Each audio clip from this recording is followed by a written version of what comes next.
വിശ്വാസമാണ്, അത് ഇസ്ലാമിന് പാടില്ല. ഇനി നോക്കൂ നിങ്ങൾ, 1.5 വർഷം കഴിഞ്ഞപ്പോഴേക്ക് ആ ജാറത്തിന്റെ കോലെന്താ കണ്ടോളി. അത് കാണുമ്പോൾ നോക്കണം, അതിലെ പാട്ടിലെ വരികൾ ശ്രദ്ധിക്കണം, അവിടെ നിലവിളക്ക് അത് നിങ്ങൾ ശ്രദ്ധിക്കണം, കണ്ടോളി.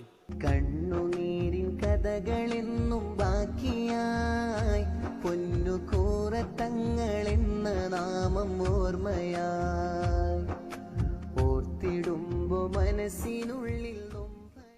കണ്ടല്ലോ, കണ്ണുനീര് ബാക്കി, അപ്പൊ കൂറത്തങ്ങൾ ഓർമ്മ വന്നു. എല്ലാം പരിഹരിച്ചു കിട്ടാനുള്ള കേന്ദ്രമാണ്. വെള്ളം ഊതിക്കൊടുക്കുകയാണ്. അതിന്റെ 1-ാം ഉറൂസിൽ ഒരാൾ പ്രസംഗിച്ചത് 3 ഫാമിലി, 3 കുടുംബം മക്കളില്ലാതെ പ്രയാസം പറഞ്ഞ് ജാറത്തിൽ വന്നു, അവർക്ക് മക്കളെ കിട്ടിയെന്നാണ്. ദേവർഷോല മുസ്ലിയാർ പ്രസംഗിച്ചത് ഈ ജാറത്തിലെ പൊരുത്തം ആഗ്രഹിച്ചാണ് നമ്മൾ വന്നത് എന്നാണ്. ആലോചിക്കണം, ഇതാണ് കച്ചവടം. നിലവിളക്കിനെ E.K. അബൂബക്കർ മുസ്ലിയാർ ന്യായീകരിച്ചത് എന്താ അറിയോ? അവിടെ സന്ദർശനത്തിന് വരുന്ന ആളുകൾക്ക് വെളിച്ചം കിട്ടണ്ടേ. എന്താ വേറെ വിളക്കൊന്നുമില്ലേ? വേറെ ബാറ്ററി കത്തിക്കാനുള്ള വിളക്കൊന്നുമില്ലേ? ആ നിലവിളക്ക് ഉണ്ടായിട്ടും അവിടെ സാധാ വെളിച്ചെത്രയാണ്?